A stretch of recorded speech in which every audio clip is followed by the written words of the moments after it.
4월 21일 목요일 아침입니다. 오늘부터는 요나서를 묵상합니다. 오늘은 요나서 1장 1절부터 17절입니다. 요나서는 요나가 주님의 명령을 거부하고 도망을 치는 것으로부터 이야기가 시작됩니다. 요나가 하나님 앞에 불순종했지요. 그 요나의 불순종 때문에 니느웨 백성이 위태롭고 뱃사람들이 위기에 빠지게 된 이야기입니다. 얘기가 어떻게 되느냐 하면 오늘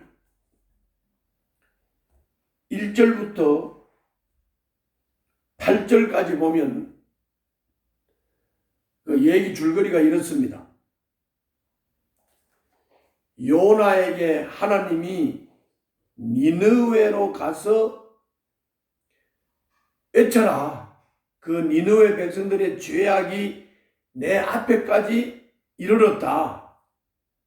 그런데 요나는 그 하나님의 명령을 순종하지 않고 피하기 위해서 주님의 낯을 피해서 스페인으로 도망을 가려고 요바에 가서 뱃삭스를 내고 배를 탔습니다.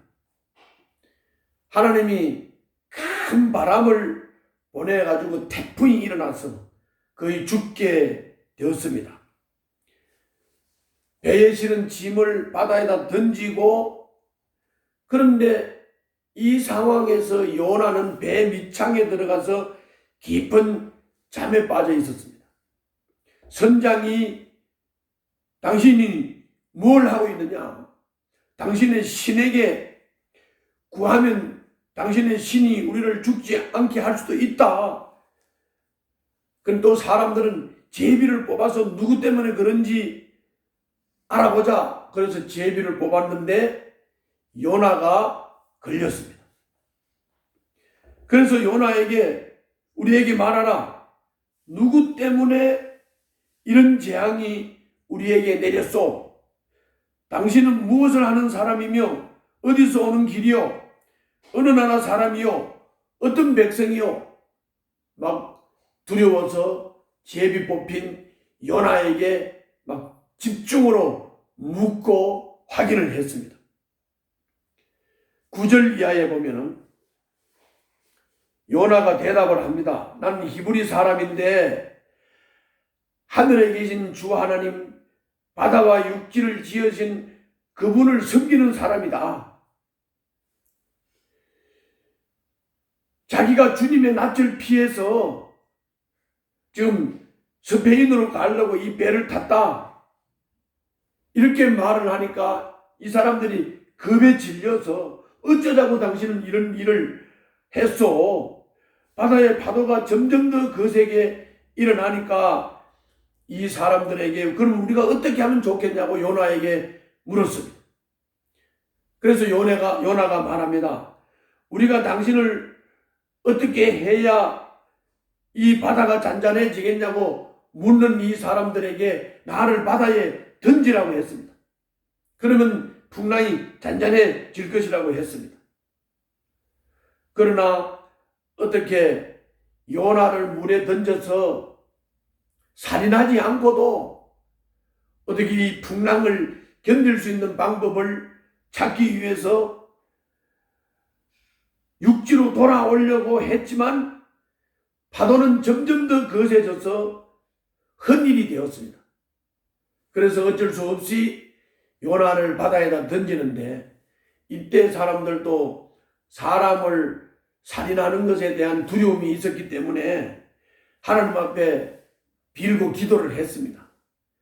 우리가 이 요나를 바다에 던져서 살인을 할지라도 살인을 했다고 이 죄를 저희들에게 묻지 말아 달라고.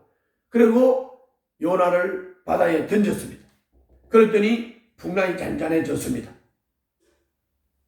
그리고 요나는 바다 밑 속에서 하나님이 큰 물고기를 예배하고 계시다가 요나를 삼켰고, 요나는 그 큰 물고기 뱃속에서 사흘 반나절 지냈습니다. 이것이 오늘 1절부터 17절에 나와 있는 스토리입니다. 이야기입니다. 이 속에서 하나님이 뭘 가르치시기를 원하느냐? 주님 낯을 피할 곳은 이 세상에 없다. 주님의 낯을 피할 생각을 하면 안 되죠. 주님의 낯을 피할 곳은 이 세상에 없다. 요나는 자기 생각을 고집을 하며 배 밑창에 내려가서 숨었지만 주님의 눈을 피하지 못했습니다. 바다에 몸을 던져 바다 밑으로 피하려고 했지만 그곳에서도 주님을 피할 수 없었습니다. 그곳에 주님이 계셨습니다. 그곳에 주님이 큰 물고기를 예비하고 있었습니다. 내 삶에 풍랑이 일어날 때 그것이 나를 돌이키려는 주님의 징계는 아닌지 살펴볼 필요가 있습니다. 요나는 하나님의 뜻을 불순종함으로 풍랑이 일어났습니다. 주님의 낯을 피하려고 배 밑창에 숨었고 바닷물 밑에 들어가면 주님을 피할 줄 알았는데 거기도 주님이 계셨습니다. 그러므로 풍랑이 일어날 때, 삶의 풍랑이 일어날 때 나를 돌이켜보고 주님의 징계가 아닌지를 살피는 지혜가 우리들에게는 필요합니다. 요나는 아직까지도 고집을 꺾지 않고 바다에다가 던지면 바다 밑에서 주님을 피할 수 있을 줄 알았습니다. 그러나 그곳에서도 주님이 계셨고 주님은 큰 물고기를 준비하고 요나를 삼켰던 것입니다. 고집 피우면 안 됩니다. 요나처럼. 주님의 낯을 피할 곳은 이 세상에 어디에도 없습니다. 우리는 주님 앞에 무릎을 꿇고 항복해야 합니다. 그리고 주님의 뜻을 따르고 순종하는 것이 참 행복임을 알아야 합니다. 주님 관심 밖에 있는 사람이 세상에는 없습니다. 신자든 불신자든 주님 관심 안에 있습니다. 요나가 원수로 여긴 니느웨 백성도 주님을 모르던 뱃사람들도 모두 주님이 눈여겨 살피시는 사람들입니다. 그러나 요나는 자기 민족 외에는 관심을 두지 않았습니다. 그의 불순종이 니느웨 백성을 이토롭게 했고 그리고 뱃사람들을 위기에 빠뜨렸습니다. 세상을 위한 그리스도인의 소명과 책임이 무엇인지를 깊이 생각해야 합니다. 주님은 모든 사람들에게 관심을 가지고 계신다. 니느웨 사람들도 불신자도 하나님을 모르는 뱃사람들도 하나님의 백성인 이스라엘 백성도 요나도 주님은 관심을 가지고 살피시고 이끄십니다. 그래서 니느웨 백성들이 죄가 주님 앞에 이르게 되자 니느웨 백성들을 구원하기 위해서 요나를 니느웨로 가서 외치라고 주님이 명하셨던 것입니다.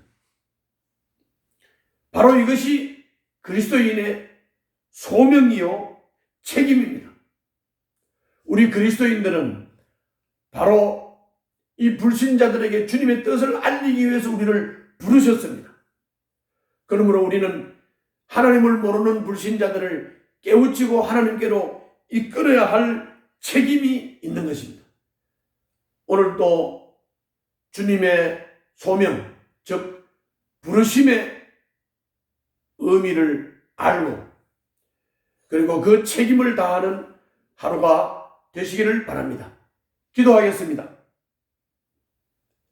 주님, 제 생각과 편견을 고집하며 주님의 뜻을 거슬러 살지 않게 하여 주시옵소서.